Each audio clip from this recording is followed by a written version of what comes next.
नमस्कार मित्रांनो, आपल्या सगळ्यांचं हार्दिक स्वागत आहे कार्यक्रम डॉक्टर स्पीक्स इन आरोग्य संपदामध्ये। मी डॉक्टर निखिल हरेंद्र शासने आपल्या सगळ्यांचं हार्दिक स्वागत करतो। कार्यक्रमाचा श्री गणेश करूया श्री दासबोध ग्रंथातील एका श्लोकाने। श्री समर्थ रामदास स्वामी म्हणतात, भल्याची संगती धरीना, भल्याची संगती धरीना, आपणासी शहाणे करीना, आपल्यासी शहाणे करीना, तो आपला आपण वैरी जाणा, तो आपला आपण वैरी जाणा, स्वहित नेणे, स्वहित नेणे। बोला जय जय रघुवीर समर्थ। बरोबर मित्रांनो, संघाचा रंग आपल्यावर नेहमीच चढतो, तर चांगल्या संघाचा चांगले परिणाम स्वहित चांगलं होतं आणि वाईट संघाचा परिणाम वाईट होतो आपल्याला माहिती आहे। तर काही आजार असे आहेत की जे वाईट संगतीमुळे आपल्याला लागतात, किंवा काही काही आजार असे आहेत की ते नकळत अपघाताने आपल्याला होतात, आणि काही आजार असे असतात की ज्याच्यामध्ये ही दोन्ही कारणं असतात की कधी कधी नकळत अपघाताने होतं किंवा कधी कधी वाईट संगतीमुळे तो आजार होतो। तर मित्रांनो, आपण विषय ओळखलाच असेल, ही लाल फीत लाल रिबीन बघून पण ओळखला असेल काही जणांनी।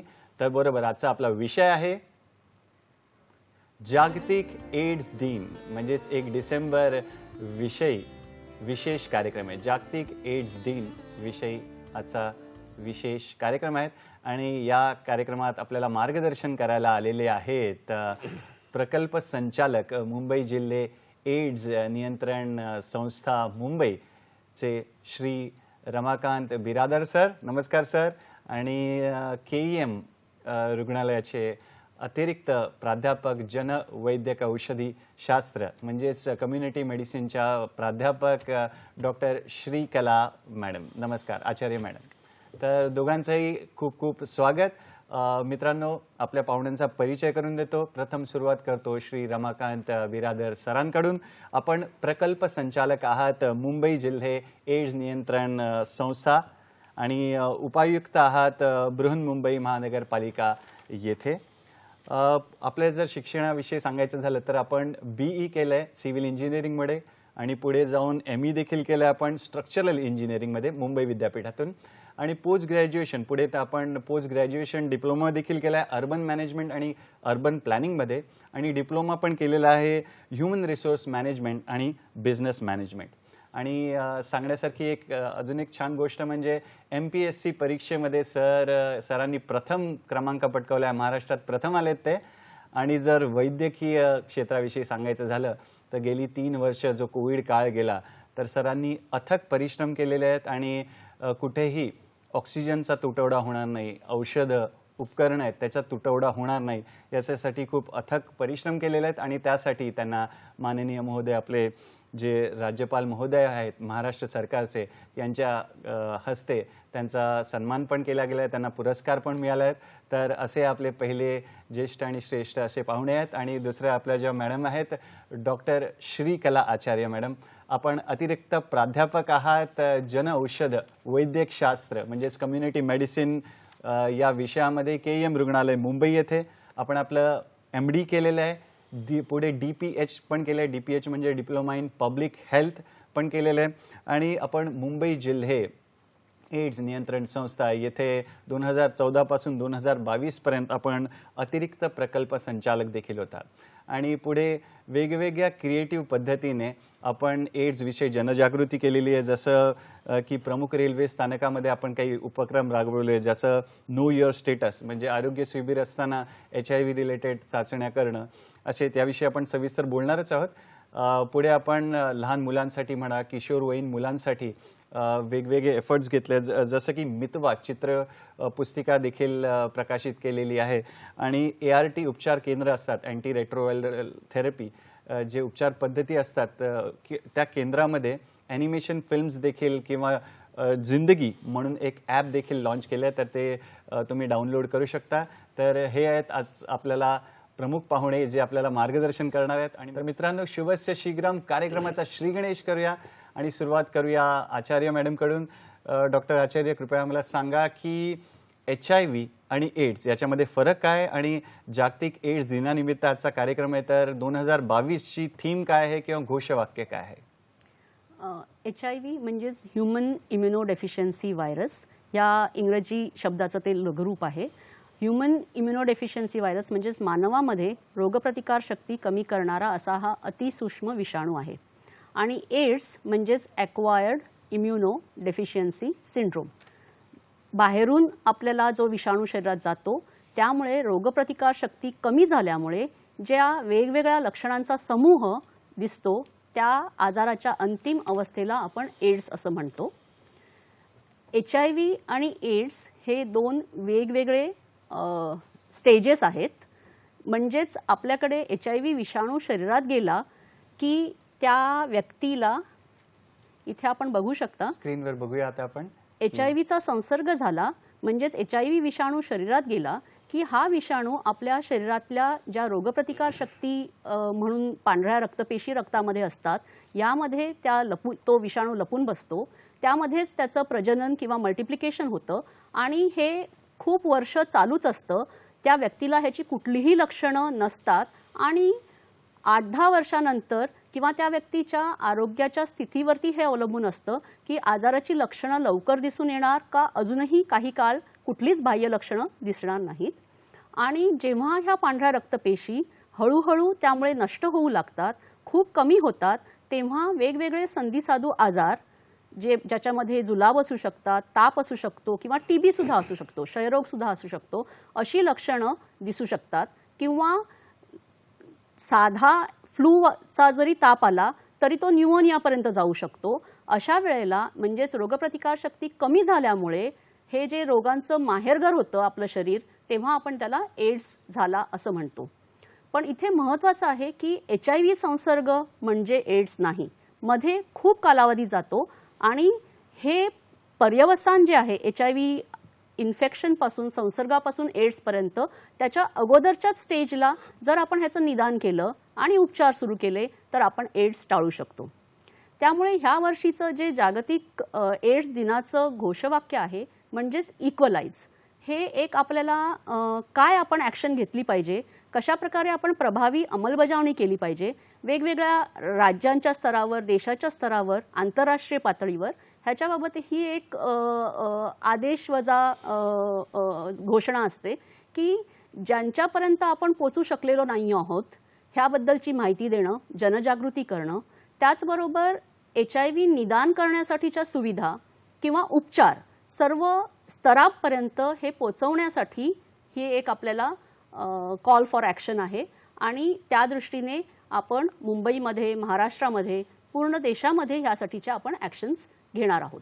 फारच छान मॅडम.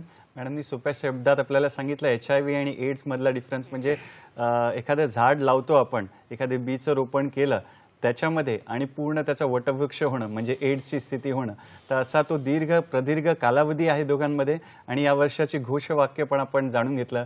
आता वळूया बिरादर सरांकडे. सर, HIV एड्सग्रस्त रुग्ण आहे तर त्याच्याशी बोलल्याने किंवा त्याला स्पर्श केल्याने किंवा समजा तो शिंकला तर HIV पसरू शकतो का? किंवा आम्हाला थोडक्यात जरा HIV का होतो किंवा त्याच्या कारणाविषयी आम्हाला सांगा प्लीज. नमस्कार. नमस्कार सर. एखादी व्यक्ती HIV ग्रस्त असेल, HIV विषाणू संक्रमित असेल तर अशा व्यक्तीशी बोलल्याने किंवा अशा व्यक्तीच्या सान्निध्यात राहिल्याने, अशा व्यक्तींना स्पर्श केल्याने किंवा अशी व्यक्ती जर शिंकली सानिध्यामध्ये असताना तर HIV विषाणूचा संक्रमण होऊ शकत नाही. त्याची प्रामुख्याने असे 4 अशी कारणं आहेत. एक आहे की असुरक्षित लैंगिक संबंध. ज्या व्यक्तीला HIV ग्रस्त झालेली आहे किंवा HIV संक्रमण झालेले आहे अशा व्यक्तीशी जर असुरक्षित प्रोटेक्शन न वापरता जर लैंगिक संबंध झालेला असेल तर अशा वेळेस संक्रमण होण्याची शक्यता आहे. दुसरं कारण असे आहे की एखाद्या मातेला जर संक्रमण, गरोदर मातेला जर संक्रमण झालेलं असेल, बघू शकतो आपण. हां सर, स्क्रीनवर बघू शकतो आपण. एखाद्या गरोदर मातेला जर लैंगिक आपलं HIV बाधित झालेली असेल अशा वेळेस गरोदरपणामध्ये किंवा बाळंतपणामध्ये किंवा ब्रेस्ट फिडिंग स्तनपानाच्या वेळेस बाळाला संक्रमण होण्याची अशी शक्यता असते. किंवा HIV बाधित असे जर एखादी व्यक्ती असेल आणि रक्तदानाचा जर प्रोग्राम असेल आणि अशा व्यक्तीकडून रक्तदान झालेला असेल आणि तो रक्त जर आपण इतर कोणाला जर आपण दान केलेला असेल तर अशा वेळेस सुद्धा HIV विषाणूचं त्या ठिकाणी संक्रमण होण्याची शक्यता असते. त्यानंतर सुया वारंवार वापरल्यामुळे किंवा उपकरणं वारंवार वापरल्यामुळे आणि पूर्वी असे प्रकार होत होते की एकच सुई 2-3 अशा पेशंटला वापरत होते. अशा पेशंटपैकी जर एखादी व्यक्ती जर विषाणू बाधित असेल, HIV विषाणू बाधित, तर अशा प्रकारात सुद्धा त्याचं संक्रमण होण्याची शक्यता असते. पण हल्ली आता हे अशा प्रकारच्या सुया आपण वारंवार असं वापरत नाहीत, तर ही त्याची प्रामुख्याने कारण आहेत संक्रमणाची. फारच छान बिरादर सर. आचार्य मॅडम तुमच्याकडे वळूया की हे जे HIV वेगवेगळे जे टप्पे आहेत त्याविषयी थोडी आम्हाला माहिती सांगा. HIV जेव्हा संसर्ग होतो, ह्या संसर्गामध्ये जसं आपण बघितलं की सुरुवातीला त्या व्यक्तीला त्याबद्दलची कुठलीही जाणीव नसते. भारतामध्ये जवळपास 90% जास्त लोकांना ह्या संसर्गाची लागण असुरक्षित लैंगिक संबंधातून होते. नशिल्या पदार्थ म्हणजे शिरेवाटे अंमली पदार्थ घेण्यामुळे असा हा जो प्रकार आहे, त्यामुळे HIV संसर्ग होणं म्हणजे एकमेकांची सुई शेअर करणं, हे प्रमाण आपल्याकडे ईशान्येतली जी राज्य आहेत, मणिपूर, मिझोराम किंवा पंजाब, जिथे अंमली पदार्थाचं सेवन करण्याचे तरुण वर्गामध्ये खूप जास्त व्यसन आहे, तिथे हे आपल्याला दिसून येतं. गरोदर मातेकडनं ती जर संसर्गित असेल तर तिच्या होणाऱ्या बाळाला ह्याचं प्रमाण आपण खूप आता कमी करू शकलेलो आहोत.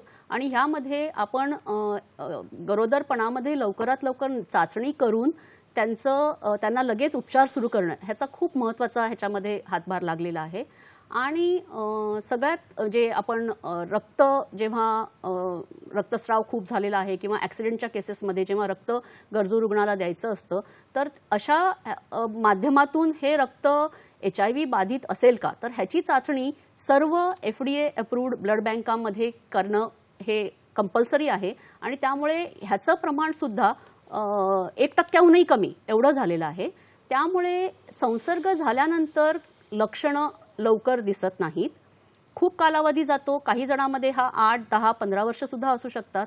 त्यामध्ये रुग्णाला कुठलीही किंवा बाधित व्यक्तीला कुठलीही लक्षणं असत नाहीत, बाहेरून शरीरावरती कुठलीही लक्षणं असत नाहीत, त्या व्यक्तीला ह्याची जाणीवसुद्धा नसते. आणि जसे हे विषाणू आपल्या पांढऱ्या रक्तपेशीमध्ये त्यांचं वाढ होऊन रक्तपेशी जशा नष्ट व्हायला लागतात आणि तेव्हा हळूहळू इतर आजार किंवा त्यांचे जंतू शरीरात शिरल्यामुळे त्या जंतूमुळे होणारी आजाराची लक्षणं दिसायला लागतात. आणि त्याला आम्ही एड्स रिलेटेड कॉम्प्लेक्स असं म्हणतो. आणि सगळ्यात शेवटी एड्स जेव्हा म्हणजे फुफ्फुसांचा TB किंवा इतर नागीण होणं अशा प्रकारचे जे संधिसाधू आजार आपण म्हणतो ते दिसतात, तेव्हा आपण त्याला एड्स असं म्हणतो. फारच छान.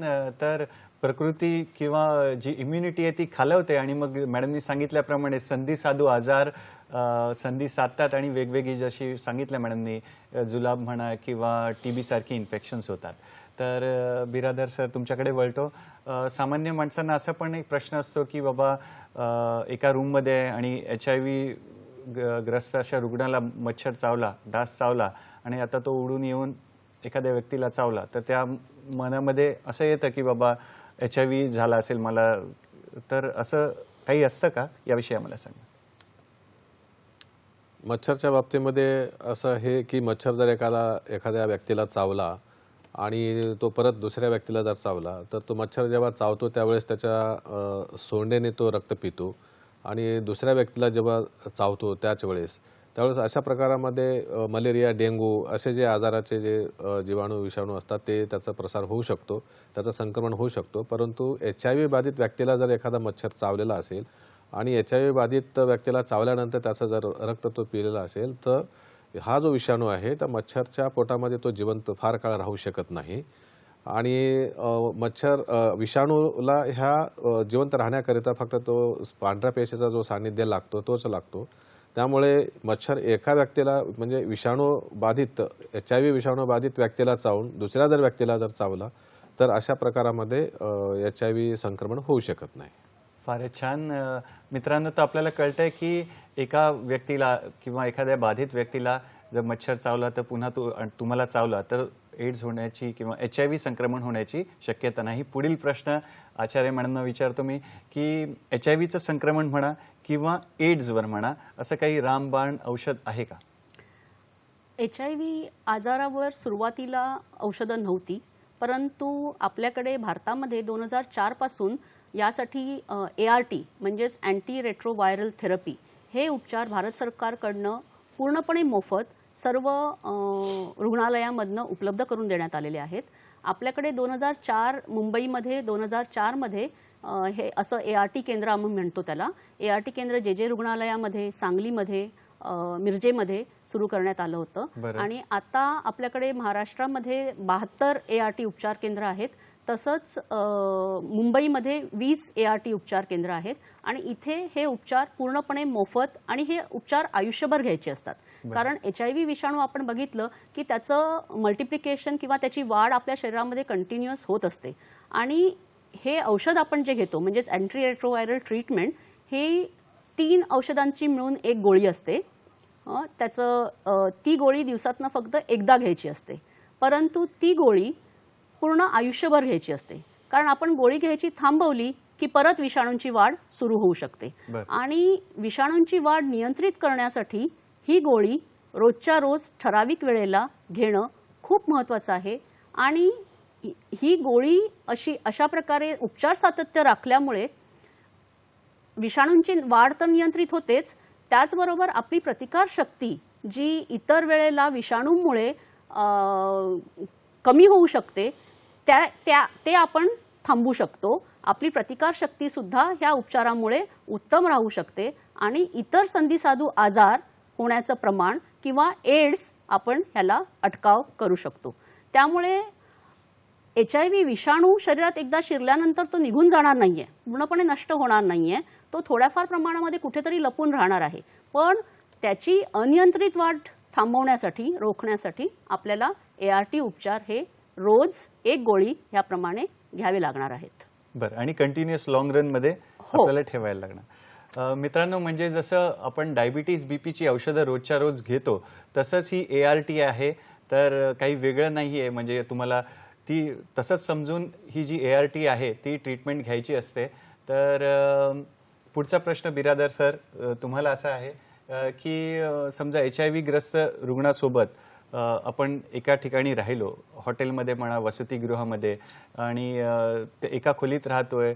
समजा कधी कधी टॉवेल एकमेकांचा वापरला जातोय किंवा सेम स्वच्छतागृह वापरलं जात आहे, तर किती असे चान्स आहे की HIV संक्रमण होण्याचं?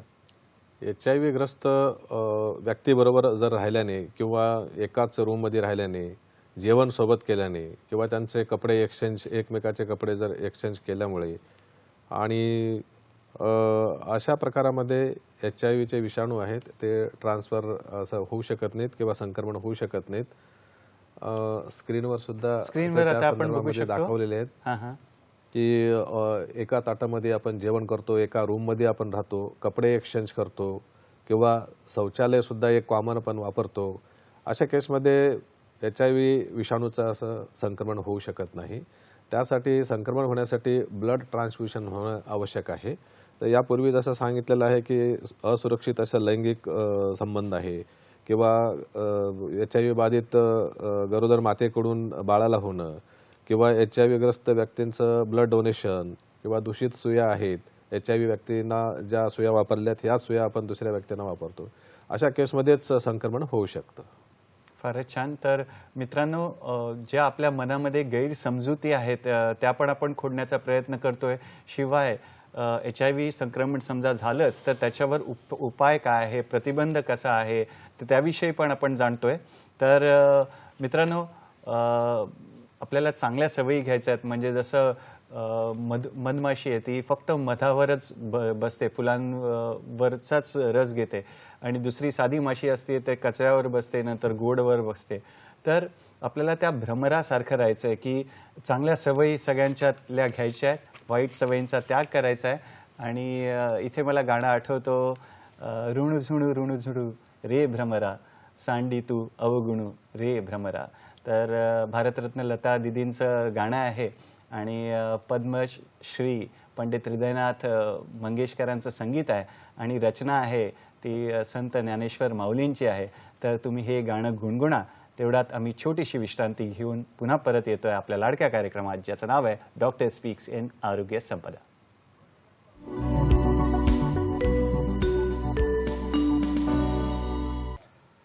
विश्रांतीनंतर पुन्हा एकदा तुमचं स्वागत आहे कार्यक्रमात, ज्याचं नाव आहे डॉक्टर स्पीक्स इन आरोग्य संपदा. आणि आज जागतिक एड्स दिन निमित्त असा विशेष कार्यक्रम आहे.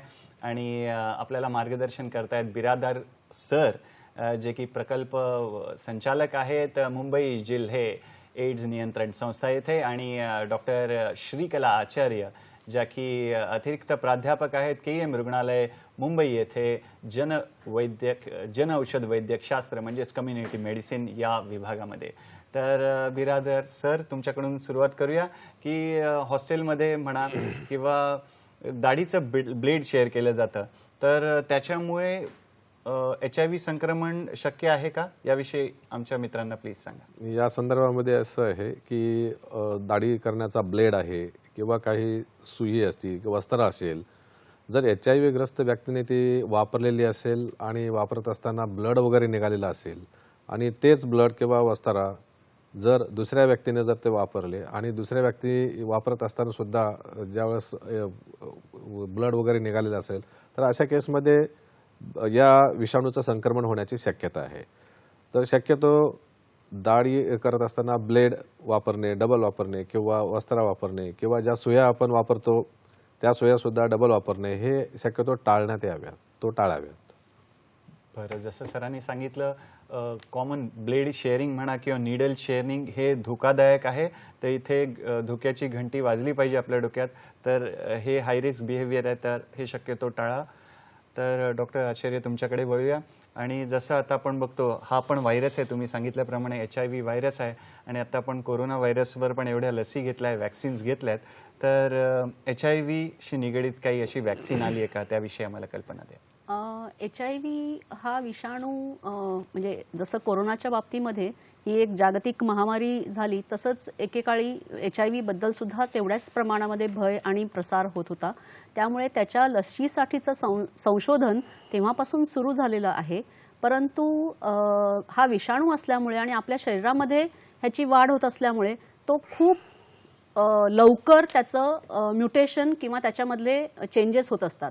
आणि ह्या बदलामुळे त्या सर्व वेगवेगळ्या प्रकारच्या HIV विषाणू विरुद्ध काम करणारी लस अजूनही ती त्या स्टेजला आलेली नाही आहे की त्याचा वापर करता येऊ शकेल.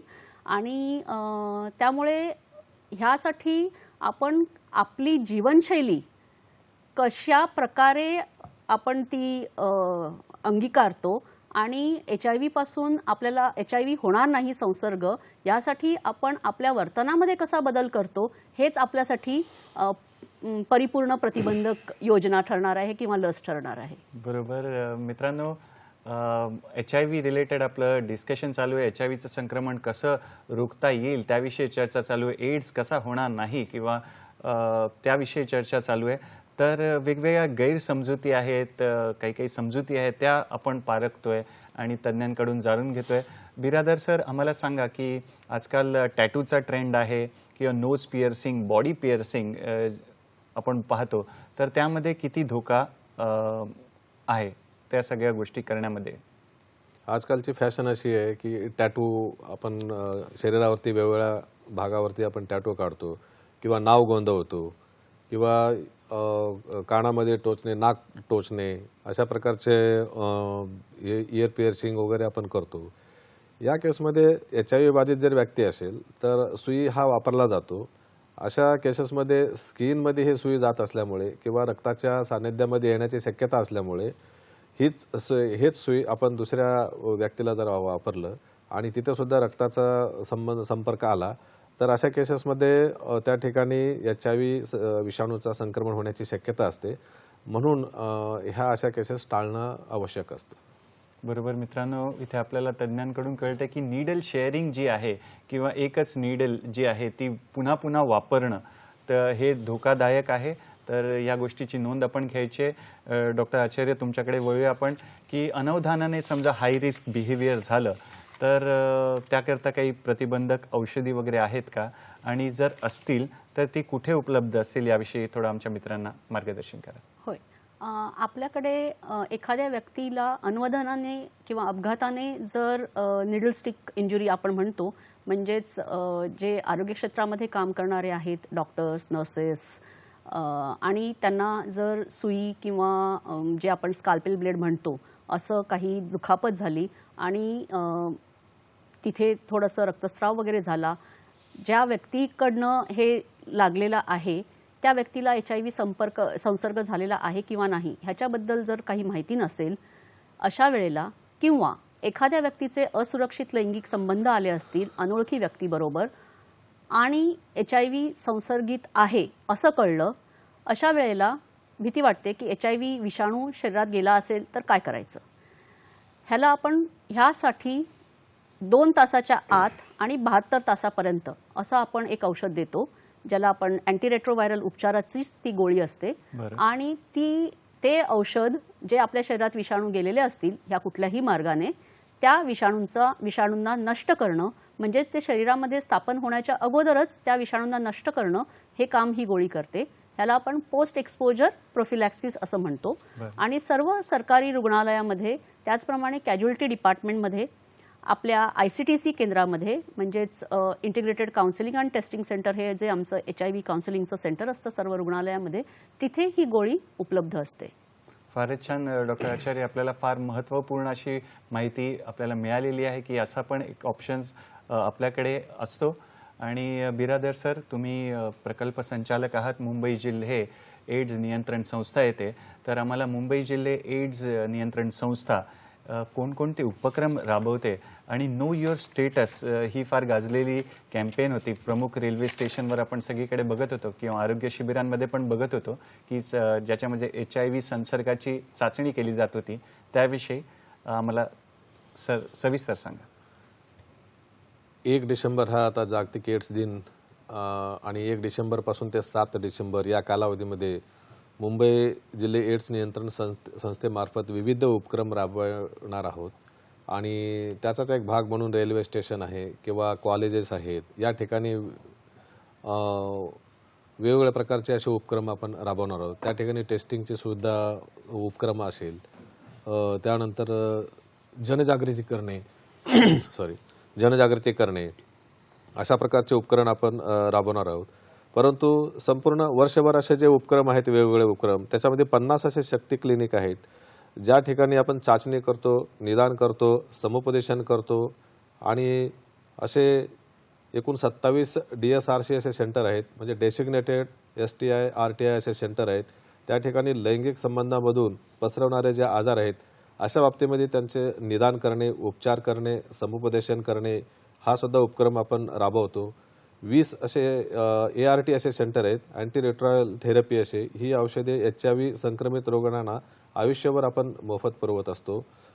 त्यानंतर मुख्य प्रवाह म्हणजे मेन स्ट्रीममध्ये आणणारा जो विभाग आहे, या विभागातर्फे आपण विविध सरकारी योजना ज्या आहेत त्या अशा HIV संक्रमित अशा रुग्णांना आपण मिळवून देतो. त्यांच्या ज्या स्कीम आहेत, सरकारी स्कीम आहेत, अशा स्कीम आपण त्यांना मिळवून देण्याचा या विभागातर्फे आपण प्रयत्न करतो.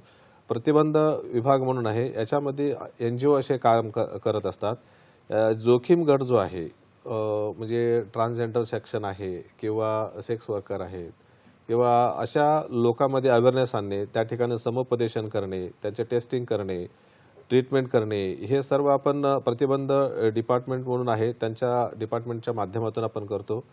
त्यानंतर माहिती, शिक्षण, संवाद हा सुद्धा आपण आपल्या मुंबई जिल्हे एड्स कंट्रोल सोसायटी यांच्या मार्फत आपण हा उपक्रम राबवत असतो. सर्वसामान्यांना याची माहिती उपलब्ध करून देतो. तसेच कॉलेजमध्ये सुद्धा 138 असे कॉलेजमध्ये आपण रेड रिबन क्लब असे स्थापन केलेले आहेत. याच्या माध्यमातून सुद्धा आपण माहिती पुरवणे किंवा समुपदेशन करणे अशा प्रकारचे उपक्रम आपण विविध उपक्रम आपण मुंबई जिल्हा एड्स नियंत्रण संस्थेमार्फत राबवत असतो. फारच छान सर. आणि मॅडम, तुम्ही आम्हाला दाखवायला ती एक मितवा प्रशिक्षण चित्रकथा किंवा एक जिंदगी ॲप याविषयी जेव्हा आपण प्रोग्राम सुरू केला त्याविषयी थोडी चर्चा झाली, तर थोडंसं आम्हाला सविस्तर सांगा काय आहे ते. होय, आपल्याकडे जे HIV संसर्ग झालेली लहान बाळं, म्हणजे आपण म्हटलं की 1986 पासून आपल्याकडे HIV आजार झालेल्या व्यक्ती आढळून येत आहेत आणि सुरुवातीच्या काळामध्ये उपचार आपल्याकडे उपलब्ध नव्हते आणि 2004 पासून उपचार जरी उपलब्ध झाले तरी गरोदर मातांपर्यंत हे उपचार न पोचल्यामुळे किंवा त्याचं निदान न झाल्यामुळे त्या जी तेव्हा बाळं जन्माला आली ती आता मोठी झालेली आहेत आणि त्या बाळांना त्यांना सुद्धा आयुष्यभर हे उपचार घ्यावे लागतात आणि हे उपचार घेताना ही मुलं जेव्हा आता पौगंडावस्थेमध्ये किंवा किशोरावस्थेमध्ये आलेली आहेत तर त्यांच्यामध्ये एक जेव्हा त्यांना कळतं की त्यांना HIV आजार झालेला आहे आणि त्या आजारासाठी मग ते मलाच का हा आजार असा एक त्यांच्या मनामध्ये प्रश्न असतो. त्याचबरोबर हे उपचार ही गोळी रोज घ्यायची असते किंवा ART केंद्रामध्ये नियमितपणे जावं लागतं. त्यामुळे कधीकधी असं होतं की ही मुलं मग टाळमटाळ करतात किंवा मी घेणार नाही, मीच का घ्यावं औषध, असे सुद्धा त्यांचे प्रश्न असतात किंवा HIV आजार मलाच का झाला असा प्रश्न असतो. जेव्हा हे जे ह्याबद्दलचं स्पष्टीकरण देणं किंवा पालकांना हे त्यांना सांगता येत नाही की का हा संसर्ग झाला किंवा ह्या संसर्गाचं पुढे त्यांना जीवनामध्ये कशा प्रकारे येणाऱ्या आव्हानांना त्यांनी सामोरं जायचं आहे, ह्यासाठी म्हणून आम्ही हा मितवा ही जी चित्रपुस्तिका आहे आणि आमच्या ART केंद्रामध्ये जिथे ही मुलं उपचारासाठी येतात तिथे आपण त्यांना हे मार्गदर्शन, समुपदेशन आणि प्रशिक्षण देतो आणि त्यामध्ये वयात येताना होणारे बदल, त्याचबरोबर पॉझिटिव्ह असणं किंवा HIV बाधित आहेत म्हणजे शेवट नाही, त्याहूनही पुढे खूप आशादायी जीवन जगता येतं. फक्त एक गोळी आपल्याला ती घ्यायची आहे आणि त्याबद्दलची माहिती कोणाला विश्वासात घेऊन सांगायची किंवा नाही, उपचार सातत्य कसं राखायचं याबद्दलचं आणि वयात येताना येणाऱ्या इतर बदलांना, भावनांना कसं सामोरं जायचं हे आपण त्यांना त्याच्यामधनं शिकवतो. आणि हा मुंबईमध्ये मी म्हणेन की हा उपक्रम म्हणजे पूर्ण देशामध्ये हा फक्त मुंबईने राबवलेला आहे म्हणजे एड्स कंट्रोल सोसायटीच्या अंतर्गत. आणि दुसरं जे जिंदगी मोबाईल ॲप, बरोबर, हे आपण छोट्या ॲनिमेशन चित्रफिती बनवलेल्या आहेत ज्याच्यामध्ये जेव्हा HIV संसर्ग झाला आहे असं एखाद्याला लक्षात येतं आणि तेव्हा जे वेगवेगळी भावनिक आव्हानं ती व्यक्ती सामोरी जाते, स्क्रीनवर बघतोय मित्रांनो आपण, की त्या आव्हानांना आपण कसं सामोरं जायचं किंवा मी पॉझिटिव्ह आहे तर मग मी काय केलं पाहिजे, माझ्या जवळच्यांना हा संसर्ग होऊ नये म्हणून मी काय केलं पाहिजे, असे खूप सगळे प्रश्न ह्या व्यक्तींच्या मनामध्ये असतात. पण हे प्रश्न विचारायचे कोणाला किंवा मार्गदर्शन कोणाकडनं घ्यायचं हे त्यांना बऱ्याच वेळेला सुचत नाही. ART केंद्रामध्ये इतर रुग्णांना बघितल्यावर त्यांना असं वाटतं की बहुधा मला ते विचारतीलच असं नाही. अशा वेळेला हे जे ॲनिमेशन व्हिडिओज आपण मोबाईलमध्ये उपलब्ध करून दिलेले आहेत, ART केंद्रामध्ये किऑस्क सुद्धा मुंबई जिल्हे एड्स नियंत्रण संस्थेने बसवलेले आहेत. त्यामुळे ह्या सर्व विषयांबद्दलचं मार्गदर्शन त्यांना त्यांच्या प्रायव्हसीमध्ये घेता येतं आणि वारंवार ऐकल्याने त्यामुळे जो वागणुकीत बदल होतो किंवा त्या आजाराबद्दलची भीती, संदेह किंवा गैरसमज हे निघून जाण्यासाठी त्यामुळे खूप मोठी मदत होते आहे. फारच छान डॉक्टर आचार्यांनी आपल्याला फार चांगलं मार्गदर्शन केलेलं आहे. मित्रांनो, हा कठीण प्रश्न आहे. काही काही प्रश्नांना उत्तर देणं फारच कठीण असतं. समुपदेशन पण गरजेचं असतं. योग्य दारावरून माहिती मिळणं गरजेचं असतं. तर त्यासाठी काही काही ऑप्शन्स आपल्याकडे आहेत. मोबाईलच्या माध्यमात जिंदगी ॲप आहे आणि आपण बघितलं की ही जी पुस्तकं आहे मितवा पुस्तिका, तर स्लाईडवर पण आपण बघणार आहोत. तर इथे मित्रांनो झाली आहे वेळ छोटीशी विश्रांती घ्यायची. तर पाहत राहा आपला लाडका कार्यक्रम ज्याचं नाव आहे डॉक्टर स्पीक्स इन आरोग्य संपदा, फक्त आणि फक्त दूरदर्शनच्या सह्याद्री वाहिनीवर, प्रत्येक घरासाठी आणि घरातल्या प्रत्येकासाठी.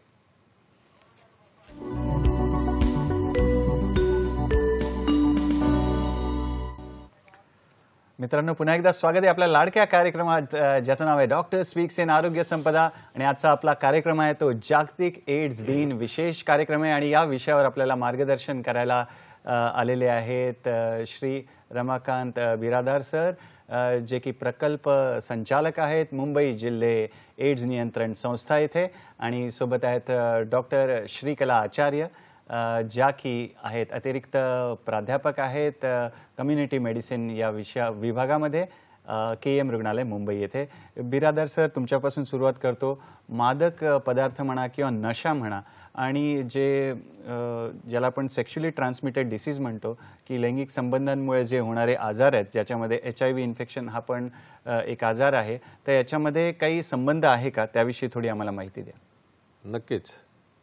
मादक द्रव्ये आणि HIV व्हायरसचा जो संक्रमण आहे याचा संबंध येतोच येतो. मादक द्रव्ये विविध पद्धतीने घेतली जातात. म्हणजे त्यापैकी एक म्हणजे जो ड्रग आपण सुईच्या आधारे म्हणजे जे घेतले जातात, तीच सुई वारंवार इतर जे ड्रग घेणारे आहेत ते वापरले जातात. त्यानंतर जेव्हा ते मादक द्रव्याच्या आहारी गेलेले असतात त्यांना कुठल्याही प्रकारचा भान नसतो आणि अशा केसमध्ये अनप्रोटेक्टेड म्हणजे असुरक्षित लैंगिक संबंध सुद्धा त्यांचा होऊ शकतो. तर त्यामुळे HIV संक्रमण, जो HIV व्हायरसचा संक्रमण आणि मादक द्रव्ये ह्याचा संबंध येण्याची अशी शक्यता असते या संदर्भामध्ये. बरोबर मित्रांनो, की हे जे आहे ते थोडं दृष्ट चक्र आहे की ड्रग्ज घेतल्यावर सेक्शुअल इंटरकोर्स किंवा लैंगिक संबंध आणि पुन्हा मग ड्रग्स या चक्रामध्ये अडकलं की HIV इन्फेक्शन किंवा हे जे आजार आहेत ते होण्याची शक्यता असते. आचार्य मॅडम, तुमच्याकडे वळतो आणि आम्हाला थोडं आईकडून बाळाला जे होणारं संक्रमण आहे HIVचं संक्रमण, त्याविषयी थोडी माहिती द्या. जेव्हा आपण म्हटलं की जेव्हा गरोदर मातेला HIV संसर्ग झालेला असेल तर आपल्याकडे भारत सरकारकडनं HIV नियंत्रणासाठी जे वेगवेगळे उपाययोजना आहे त्याच्या अंतर्गत आपण ह्या मातेला लगेच म्हणजे बऱ्याच वेळेला त्याच दिवशी आपण ART उपचार सुरू करतो आणि ह्या ART उपचारांमुळे गरोदर स्त्रीच्या शरीरातील HIV विषाणू जे आहेत त्यांचं प्रमाण अगदी कमी होतं आणि हा जो संसर्ग आईकडनं बाळाला गरोदरपणी किंवा प्रसूती दरम्यान किंवा जन्मानंतर आईच्या दुधातनं होण्याची शक्यता असते ती आपण शून्यापर्यंत कमी करू शकतो. पण त्यासाठी पहिल्या 3 महिन्यात म्हणजे गरोदरपणाच्या पहिल्या 3 तिमाहीमध्ये तिचं नाव नोंदणी करणं, नाव नोंदणीच्या दरम्यान ज्या आवश्यक रक्तचाचण्या केल्या जातात त्याच्यामध्ये HIV आणि गुप्तरोगाची चाचणी करून घेणं, चाचणी सकारात्मक किंवा पॉझिटिव्ह आली तर लगेच ART केंद्रामध्ये जाऊन ART उपचार सुरू करणं. ह्याबरोबरच आपण तिच्या जोडीदाराचं सुद्धा चाचणी करून घेतो आणि दोघांचेही उपचार सुरू करतो. उपचार सातत्यामुळे गरोदरपणामध्ये घेतलेले आणि ह्या गोळीचे कुठलेही दुष्परिणाम होत नाहीत, परंतु त्याचा सर्वात मोठा फायदा काय होतो की बाळाला जे इन्फेक्शन किंवा जो संसर्ग लाईफलॉंग होऊ शकतो तो आपण पूर्णपणे टाळू शकतो. त्यासाठी खूप महत्त्वाचं आहे की गरोदरपणामध्ये 7वा 8वा महिना होईपर्यंत नाव नोंदणी न करणं हे जे आपल्याला काही प्रमाणामध्ये दिसतं अजूनही ते टाळलं पाहिजे. लवकरात लवकर नाव नोंदणी करून HIVची तपासणी केली पाहिजे आणि हे उपचार लगेच सुरू केले पाहिजेत. सर्व हे उपचार आपल्या ART केंद्रामधनं राज्यामध्ये सर्व जिल्हा आणि उपजिल्हा रुग्णालयामध्ये सुद्धा हे उपचार मोफत उपलब्ध आहेत. त्यामुळे हे उपचार घेणं आणि बाळाला HIV संसर्गापासून त्याचा प्रतिबंध करणं हे खूप महत्त्वाचं ठरतं. उपचाराचं पण महत्त्व आहे. आणि एक उपप्रश्न मॅडम असा जाणवतो की समजा एक जोडीदार समजा पॉझिटिव्ह असेल, त्याला संक्रमण झालं असेल किंवा दोन्ही जोडीदारांना जर संक्रमण झालं असेल तर काय काळजी घ्यायला पाहिजे की जेणेकरून बाळाला ते संक्रमण होणार नाही, त्याविषयी कृपया सांगा. आपल्याकडे जे HIV संसर्गावरती हे जे उपचार आपण म्हटलेलं आहे ART उपचार, हे उपचार इतके प्रभावी आहेत की 6 महिन्याच्या कालावधीमध्ये सुद्धा उपचार घेतल्यानंतर HIV विषाणूंचं प्रमाण आपल्या शरीरामधलं पूर्णपणे नियंत्रणाखाली येतं. ह्याला आम्ही व्हायरल लोड तपासणी असं म्हणतो आणि ही व्हायरल लोड तपासणी आपण उपचार सुरू केल्यानंतर 6 महिन्यांनी करतो. त्याचबरोबर प्रत्येक वर्षाला एकदा चाचणी करतो. जेव्हा हे HIV विषाणूचं प्रमाण नियंत्रित झालेलं आहे म्हणजे आपल्या रक्ताच्या प्रत्येक थेंबामध्ये 1000हूनही कमी आहेत विषाणू असं जेव्हा आपण म्हणतो किंवा 150च्या पेक्षाही खाली जातात, त्याचाच अर्थ असा असतो की विषाणू जरी शरीरात असला तरी ह्या व्यक्तीकडनं त्याच्या लैंगिक जोडीदाराला हा संसर्ग होणार नाहीये किंवा ही जर व्यक्ती गरोदर स्त्री असेल तर तिच्या होणाऱ्या बाळाला याचा संसर्ग होणार नाहीये. म्हणून ह्या ART उपचारांचं महत्त्व खूप आहे की संसर्ग झाला तर उपचार सुरू केले पाहिजेत आणि ह्या उपचारामुळे स्वतःचं आयुष्य, स्वतःचं आरोग्य तर उत्तम राहतच, पण त्याचबरोबर आपण त्या संसर्गापासून इतरांना सुद्धा आपण तो अटकाव करू शकतो. संसर्ग इतरांना होणार नाही त्याचा प्रतिबंध आपण करू शकतो. त्यामुळे जरी जोडीदाराला असला आणि उपचार सुरू केले, उपचारामुळे शरीरातला HIV विषाणूंचा भार कमी झाला, म्हणजेच ह्या व्यक्तीकडनं संसर्ग कुठल्याही मार्गाने, म्हणजे त्याच्यामध्ये असुरक्षित लैंगिक संबंध आले किंवा सुया किंवा इतर गोष्टींचा वापर ह्यामधून होत नाही. ह्याला आपण U=U म्हणजेच पेशंट म्हणजे त्या व्यक्तीमध्ये व्हायरल लोड अनडिटेक्टेबल आहे किंवा तो दिसून येत नाहीये, त्या व्यक्तीकडनं ट्रान्समिशन होणार नाहीये, असं आपण ही नवीन आता WHO स्लोगन घेतलेली आहे की जे उपचार सातत्य आणि त्यामुळे व्हायरल लोड नियंत्रणात येणं ह्यावरती फोकस करतं. फारच छान मॅडम. मित्रांनो, तुमचे फोन येत आहेत, पण बऱ्यापैकी आपण विचारलेल्या प्रश्नांचेच प्रश्न आहेत, त्याच्यामुळे आपण तो अवॉइड करतोय. तर नाराज होऊ नका, कारण की पुढे पण अजून महत्त्वपूर्ण माहिती आपल्याला सरांकडून घ्यायची आहे. बिरादर सर, की तरुणाई जी आहे, तरुण पिढीनी HIV संक्रमणापासून कसं वाचायचं याविषयी थोडं सांगा, किंवा त्याविषयी कशी जनजागृती करता येईल त्याविषयी थोडं आम्हाला सांगा. तरुणाच्या बाबतीमध्ये हे अतिशय संवेदनशील असा प्रश्न आहे आणि 8वी ते 10वी या वयोगटातील जी मुलं आहेत त्यांना या संदर्भामध्ये काही जास्त अशी माहिती नसते आणि त्यांना माहिती नसल्यामुळे आणि कधीकधी या आजाराला बळी पडू शकतात. म्हणून 8वी पासून ते 10वी किंवा 11वी 12वी हा जो वयोगट आहे, या वयोगटामध्ये या मुलांना, तरुण मुलांना मार्गदर्शन करणं फार आवश्यक आहे.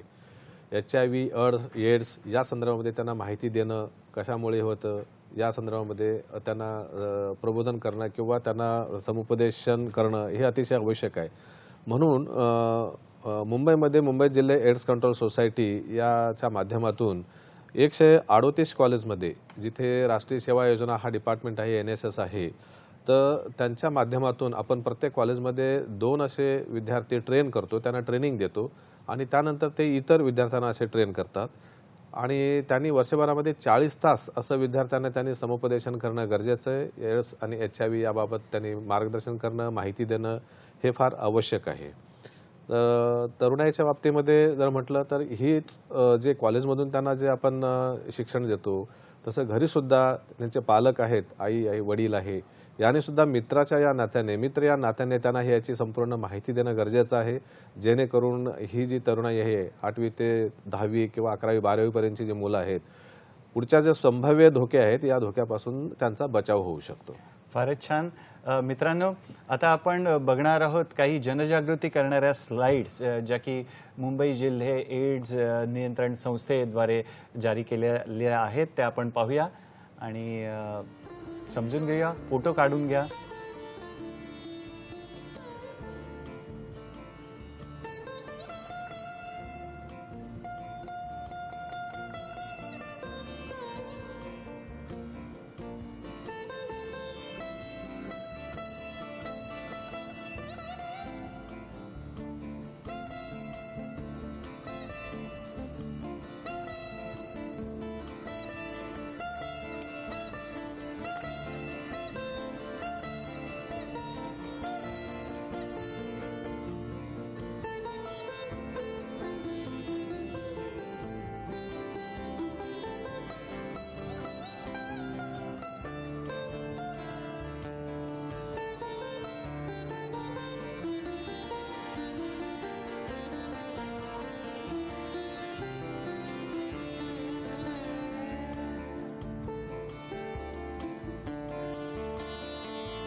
फारच छान आणि माहितीपूर्ण अशा स्लाइड्स आहेत. इथून आपल्याकडे 2-3च मिनिटं उरलेली आहेत. तर मॅडम, बाळंतपणानंतर काय काळजी घ्यायची त्याविषयी एकच जोडून पुन्हा प्रश्न घेतो की आपला जो गोल आहे, आपलं जे लक्ष्य आहे की 2030 पर्यंत पूर्ण HIV-चं निर्मूलन झालं पाहिजे, तर त्या टप्प्यात आपण कुठे आहोत, सद्य परिस्थिती याविषयी प्लीज, आणि जाता जाता तुमचा संदेश. नंतर सर तुमच्याकडे पण संदेशासाठी येणार आहे. येस. HIV संसर्गित मातेला जे नवजात बाळ जन्माला येतं त्या बाळाला आपण नेव्हिरॅपिन हे औषध देतो. हे औषध 6 आठवडे ते 12 आठवडे आपण देतो आणि ह्या औषधामुळे जर चुकून सुद्धा काही विषाणू जर गरोदरपणामध्ये प्रसूती दरम्यान गेलेले असतील तर त्या HIV विषाणूंना ह्या औषधांमुळे नष्ट होतात आणि बाळाला HIV संसर्गापासून आपण त्याचं प्रमाण रोखू शकतो. HIV एड्स आजाराचं निर्मूलन 2030 पर्यंत करणं हे गोल आहे आणि ह्या गोलसाठी आपल्याला 95% जे बाधित आहेत, संसर्गित व्यक्ती आहेत, त्यांना त्यांचं स्टेटस जाणून घेणं, म्हणजेच त्यांना ते HIV संसर्गित आहेत हे समजणं. ज्यांना HIV संसर्ग आहे त्यापैकी 95% लोकांमध्ये उपचार ART सुरू करणं आणि अशा ART उपचार सुरू केल्यानंतर त्यातील 95% लोकांमधला व्हायरल लोड म्हणजेच त्यांचा विषाणूभार पूर्णपणे नियंत्रणात आणणं या गोलचा भाग आहेत. आणि या अंतर्गत आपल्याकडे जवळपास भारतामध्ये 78% लोकांना HIV संसर्ग आहे हे समजलेलं आहे, परंतु अजून 22% लोक जी आहेत ह्यांना आपण HIV संसर्गित आहोत ह्याबद्दल काहीही जाणीव नाही आहे. त्यामुळे त्यांच्यापर्यंत पोहोचण्यासाठी नो युअर स्टेटस म्हणजेच तुमचं HIV स्टेटस जाणून घ्या, आजच तपासणी करून घ्या, हे खूप महत्त्वाचं राहील. आणि एका वाक्यामध्ये सांगायचं असेल तर मी म्हणेन की HIV जाणून घ्या आणि जबाबदार सुरक्षित जीवनशैलीचा अंगीकार करा. फारच छान. बिरादर सर तुमच्याकडे वळूया की तुम्ही काय आमच्या मित्रांना जाता जाता टेक होम मेसेज देणार? HIV आणि एड्स बाबत अजिबात घाबरू नका. तशी जर काही शंका आलीच तर ताबडतोब चाचणी करून घ्या आणि चाचणी केल्यानंतर जर निदान झालंच तर नियमित औषधोपचार घ्यावा आणि त्यामुळे चांगल्या प्रकारचं जीवन पुढचं नियमित औषधानं जगू शकतो. फारच छान. तर मित्रांनो की हेल्पलाईन नंबर आहे 1097, राष्ट्रीय हेल्पलाईन नंबर आहे आणि ही एक अधिक माहितीसाठी एक स्लाईड आहे, तर संकेतस्थळ आहे ते पण तुम्ही फोटो काढून घ्या. आणि मित्रांनो इथे वेळ झालेली आहे, आपल्या पाहुण्यांना धन्यवाद बोलायची. मॅडम, सर, तुम्ही तुमचा संघ सानिध्य दिलात, आम्हाला या महत्त्वपूर्ण विषयावर मार्गदर्शन केलं आणि वेळात वेळ काढून इथे आलात, त्यासाठी खूप खूप धन्यवाद आणि पुढील वाटचालीसाठी खूप खूप शुभेच्छा. आणि मित्रांनो, जनता जनार्दन, तुम्हाला पण खूप खूप प्रेम, तुम्ही पण छान प्रश्न विचारलेत. तर इथे या भागात आपण इथेच थांबूया आणि पुढील अंकामध्ये एका नवीन विषयासह पुन्हा भेटूया आपल्या लाडक्या कार्यक्रमात, ज्याचं नाव आहे डॉक्टर स्पीक्स इन आरोग्य संपदा, फक्त आणि फक्त दूरदर्शनच्या सह्याद्री वाहिनीवर, प्रत्येक घरासाठी, घरातल्या प्रत्येकासाठी.